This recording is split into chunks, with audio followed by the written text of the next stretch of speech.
Bismillahirrahmanirrahim. Assalamualaikum warahmatullahi wabarakatuh. Berikutnya akan saya bacakan analisa dan bacaan daripada surat yang kedua, yakni surat Al-Ghoshiyah. Masih bersama saya, Usman Zikri Samsuri, PJJ PAI UIN Siber Syekh Nurjati Cirebon dari kelas D4.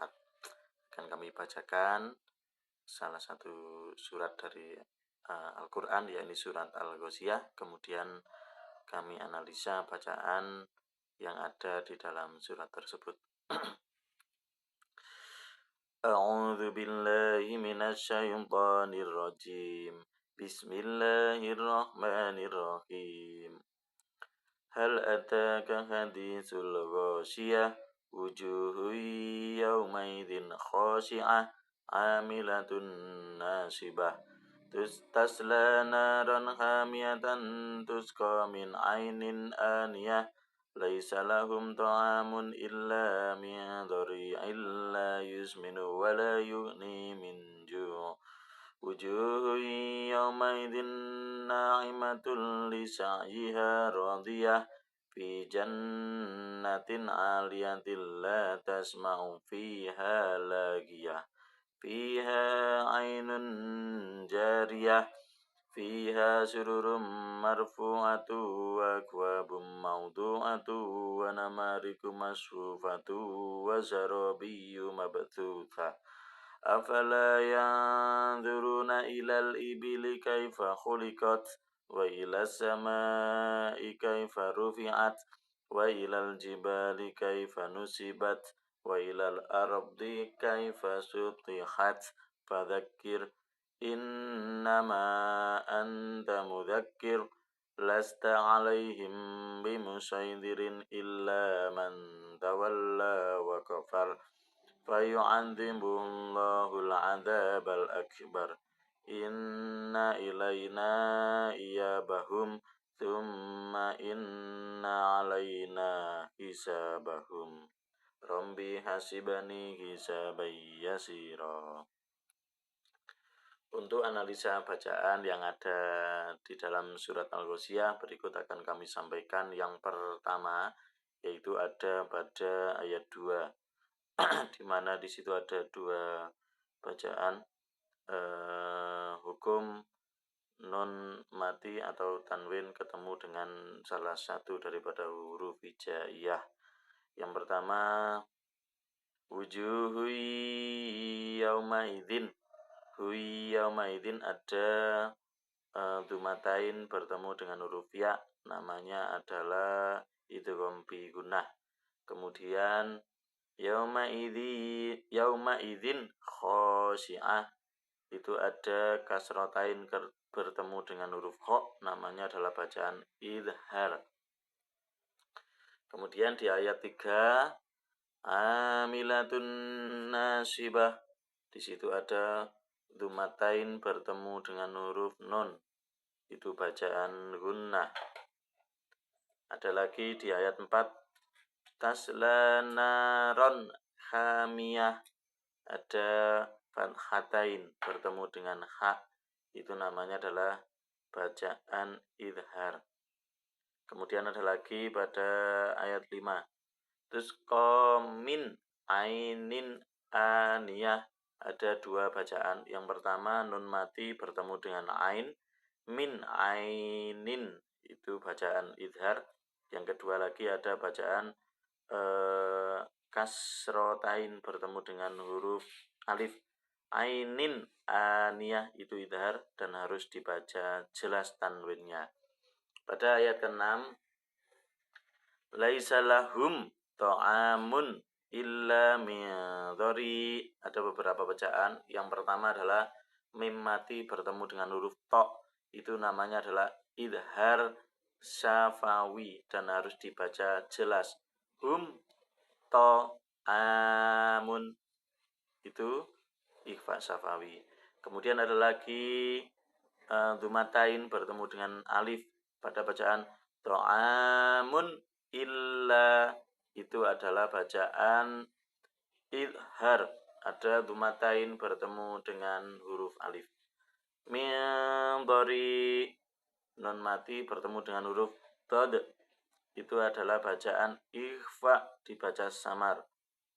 Kemudian pada ayat 7, la yusminu wa la yughni min ju', nun sukun bertemu dengan huruf jim, itu adalah bacaan ikhfa, masih sama dibaca samar. Pada ayat ke-8, wujuhu yawma idzin na'imah, ada dua bacaan. Yang pertama adalah bacaan idgham bi gunnah, di mana di situ ada huruf ada harokat dumatain bertemu dengan ya. Wujuhu yauma idzin, itu namanya idgham bi gunnah. Ada lagi yauma idzin naimah, itu bacaan idgham bi gunnah karena ada dumatain bertemu dengan huruf nun. Lisa'iha radiyah fi jannatin aliyah. Pada ayat ke-10 ada dua bacaan. Yang pertama adalah jannah, itu ada tasjid pada huruf nun, namanya adalah bacaan gunnah. Gunnah itu adalah berengangangi janur irung atau dengungnya pada hidung kita. Kemudian ada lagi bacaan tin aliyah, itu kasrotain bertemu dengan huruf ain, namanya adalah bacaan idhar. Kemudian saya analisa pada ayat 11, la yasma'u fiha lagiyah, enggak ada masalah. Fiha ainun jariyah, itu ada bacaan ikhfa, di mana dumatain bertemu dengan jim. Kalau kita wasolkan, fiha lagiyatan fiha ainun jariyah, di situ muncul ada fathatain pada huruf ta marbuto bertemu dengan huruf fa, itu namanya adalah bacaan ikhfa. Kemudian ada lagi pada ayat ke-13, fiha sururum marfu'ah, ada dumatain bertemu dengan huruf mim, itu namanya bacaan idgham bi gunnah. Idgham bi gunnah itu ketika ada nun mati atau tanwin itu bertemu dengan salah satu huruf 4, yaitu ya, nun, mim, dan wawu.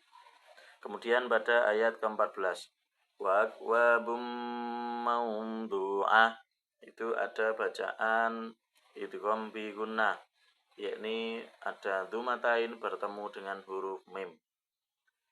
Wa namariku masfufah wa zarabiyu mabthuthah, kalau itu diwasolkan mulai dari ayat 14 sampai 16 ada bacaan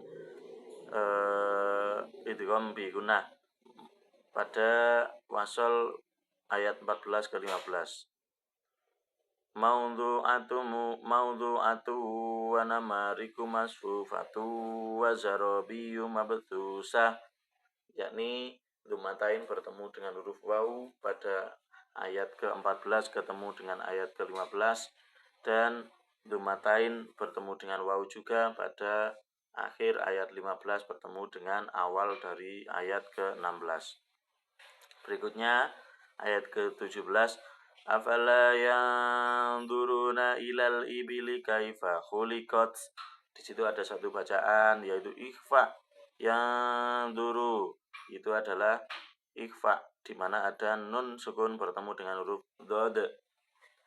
Wa ilas samai kaifa rufi'at wa ilal jibali kaifa nusibat wa ilal ardi kaifa sutihat fadzakir innama anta mudzakir.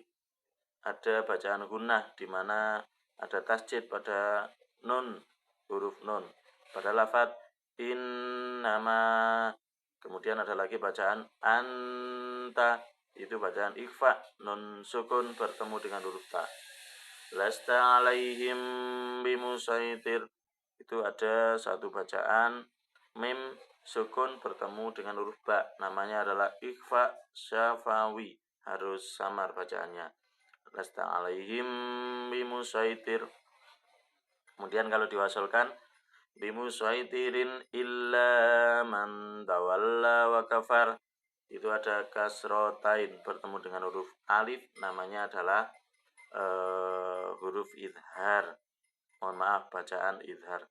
Man tawalla wa kafar, bacaan ikhfa di mana ada nun mati bertemu dengan huruf ta pada bacaan man tawalla.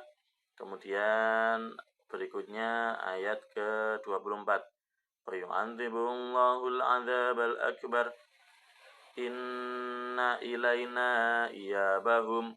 Ayat 25 ada bacaan gunnah di mana tasjid pada huruf nun. Inna.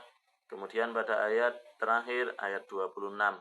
Summa inna alaina hisabahum. Summa itu adalah bacaan gunnah dan inna itu adalah bacaan gunnah. Demikian analisa kami terkait bacaan daripada hukum nun sukun dan juga atau nun mati bertemu dengan salah satu huruf hijaiyah dan juga hukum mim mati bertemu dengan salah satu huruf hijaiyah. Demikian, ada kurang lebihnya mohon maaf. Kami akhiri ihdinas siratal mustaqim. Assalamualaikum warahmatullahi wabarakatuh.